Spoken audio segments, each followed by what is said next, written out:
Malaysia এবং চীন দুটো দেশ অ্যাকচুয়ালি। তো প্রথমে মালয়েশিয়ার ব্যাপারে যদি একটু আলোচনায় আসি, তো সেখানে আমরা একটা গানও দেখলাম যে প্রধানমন্ত্রীকে সুন্দর করে একটা ডকুমেন্টারি করে একটা গানও তৈরি করা হয়েছে এবং এটাকে আসলে মানে খুব বড় আকারেও দেখা হচ্ছে। আজকে পররাষ্ট্রমন্ত্রীও তার প্রেস ব্রিফিং এ উল্লেখ করেছেন গানটি নিয়ে। তো আপনি কি মনে করছেন? না, অভ্যর্থনা তো ওনাকে দুই দেশে চীনেও দিয়েছে এবং মালয়েশিয়া দিয়েছে, খুবই উষ্ণ অভ্যর্থনা। কিন্তু মালয়েশিয়ার ব্যাপারে আমরা ওখানে মালয়েশিয়ার প্রধান মানে এজেন্ডা ছিল হলো যে শ্রমবাজারটাকে আপনার মালয়েশিয়ার শ্রমবাজারে বাংলাদেশ থেকে শ্রমিক নেওয়ার ব্যাপারে ব্যাপারে আলোচনা এবং এগ্রিমেন্ট আর কি। এছাড়া যারা ওইখানে অবৈধভাবে আছে তাদের ব্যাপার নিয়েও আলাপ আলোচনার কথা ছিল আর কি। হুম। তো মালয়েশিয়ার এটাতে আমরা দেখেছি যে বাংলাদেশের তরফ থেকে যে স্টেটমেন্টটা এসেছে তারা বলেছে যে সেরকম মালয়েশিয়া সেরকম ভাবে একেবারে স্পষ্টভাবে কোন রকম প্রস্তাব দেয়নি। আর বাংলাদেশের বোধহয় তারা বলেছে আমার মনে হয় যে আমাদের দেশের যে শ্রম মানে শ্রমিক মানব শ্রমিক পাঠানোর যে আমাদের যে আইনি কাঠামো হুম। এটাকে ঢেলে সাজাতে হবে আর কি। হুম। ঢেলে সাজাতে হবে যাতে আপনার যারা ওখানে যাবে তাদের ডকুমেন্টেশন এবং আপনার আহ, আরো কিছু কিছু ব্যাপার আছে যেটা আহ, মানে মানে যেগুলোর কারণে বন্ধ করে দিয়েছিল সেই বিষয়গুলোকে হ্যাঁ, নজর রাখতে হবে। সেই জন্য সেগুলি আপনার ঢেলে সাজানোর কথা বলা হয়েছে। কিন্তু এমন কোন চুক্তি ওখানে হয় নাই যে আমরা এত শ্রমিক নেব অত তারিখের ভিতরে, এরকম কোন চুক্তি ওখানে হয়নি। তবে ফলপ্রসূ আলোচনা হয়েছে বলে আমার মনে হয়। হুম।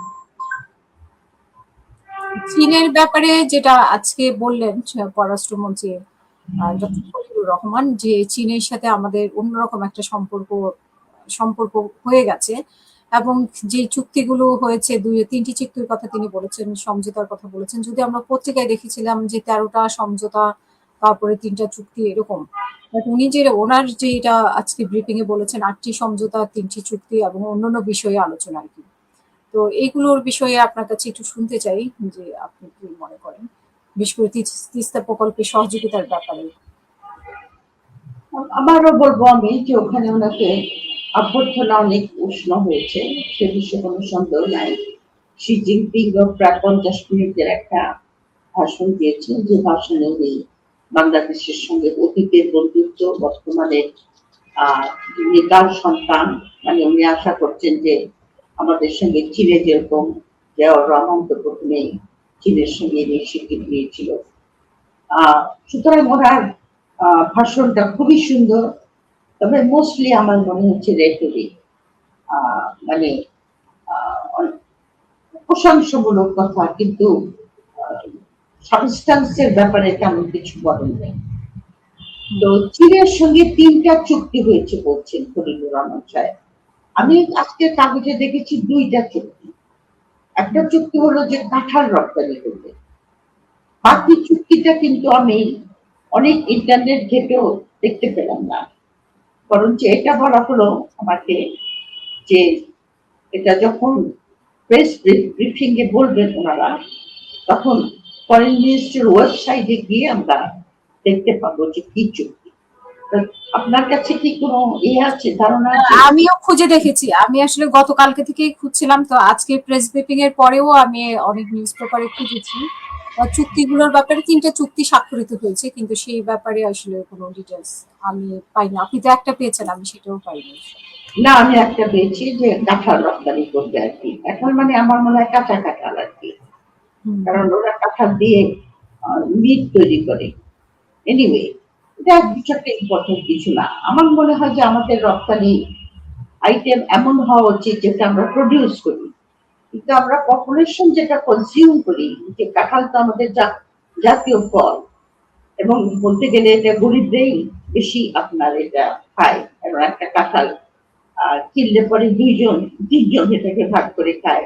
সুতরাং কম্পেয়ার টু মেনি আপনার ফ্রুটস যেগুলি বিদেশ থেকে আসে অথবা আমাদের নিজেদেরও আছে, তার তুলনায় কাঁঠাল কিন্তু বেশ দামে সস্তা এবং এটা একটা জাতীয় ফল। তো রপ্তানি করা উচিত আমি মনে করি, যেটা আমরা প্রডিউস করব, তৈরি করব, আমাদের শ্রমিকরা কাজ করবে, রিসোর্স বাইরে থেকে এনে আমরা জিনিস প্রডিউস করে সেটাকে রপ্তানি করব। কিন্তু হুম, যেটা দেশের লোকের খাদ্য, সেটা রপ্তানি করাতে খুব যে একটা আমি খুশি হয়েছি তা আমি বলবো না, যদি আমি কাঁঠাল খাই না আমি কিছু বলে রাখি। কিন্তু এটা গরিব লোকের একটা ফল এবং এটা জাতীয় ফল বাংলাদেশে। হুম। আর অনেকে জুতা চুক্তির জুতা চুক্তির কথা আমি জানি না, কিন্তু আমার কথা হলো যে যখন প্রেস ব্রিফিং করবেন সাধারণত প্রাইম মিনিস্টার নিজেই করে। তো প্রাইম মিনিস্টার জায়গায় পররাষ্ট্র সচিব মন্ত্রী মন্ত্রী করেছেন ডক্টর খলিলুর রহমান। তো উনি এটা স্পেসিফিক্যালি বলা তো উচিত ছিল আমাদের যে কি চুক্তি হয়েছে। যেরকম আমরা সব জায়গায় শুনেছি যে তারা সহযোগ আনোয়ারাতে যেটা আপনার ইপিজেড চায়না, সেটা তো আগে থেকেই এটিকে আপনার পাশ করে নিয়ে গেছে। মংলা বন্দরটা মডার্নাইজ করার কথা প্রফেসর ইউনুস যখন গিয়েছিলেন চীনে, তখন কিন্তু চায়না বলেছিল যে তারা 400 মিলিয়ন টাকা দিবে, টাকা বলছে ডলার দিবে আপনার মংলা পোর্টকে ইয়ে করার জন্য, মডার্নাইজ করার জন্য। এবং ওখানেও তারা একটা ইভিজেটের কথা বলেছিল মংলা পোর্টের ওইখানে প্রফেসর ইউনুসের ভিজিটের সময়। আর প্রফেসর ইউনুসের ভিজিটের সময় উনিও একই প্রস্তাব দিয়েছিলেন যে 50 বছরের জন্য চীনকে আমাদের দেশের নদী পানি ব্যবস্থাপনায় চীন আমাদেরকে কারিগরি সাহায্য থেকে শুরু করে অন্যান্য যা কিছু সহযোগিতা থাকবে সব দেবে, এরকম কথা প্রফেসর ইউনুস যখন ভিজিটে গেছিলেন উনিও বলেছিলেন।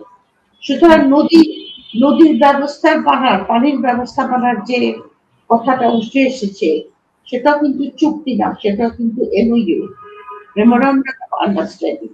মেমোরান্ডাম অফ আন্ডারস্ট্যান্ডিং এর আপনার ওটা কবে ফলপ্রসূ হবে, প্রথম কথা তো চুক্তি করতে হবে। চুক্তি ছাড়া তো আপনার দুই দেশের মধ্যে কোনো রকম সেরকম ইয়ে হবে না, চুক্তি অনুযায়ী কাজকর্ম শুরু করা যাবে না। সুতরাং একটা এমইউ হয়েছে, ওখানে আমি খুব একটা বাংলাদেশ যে খুব একটা কিছু গেইন করেছে বলে আমি মনে করছি না, আমার মনে হচ্ছে।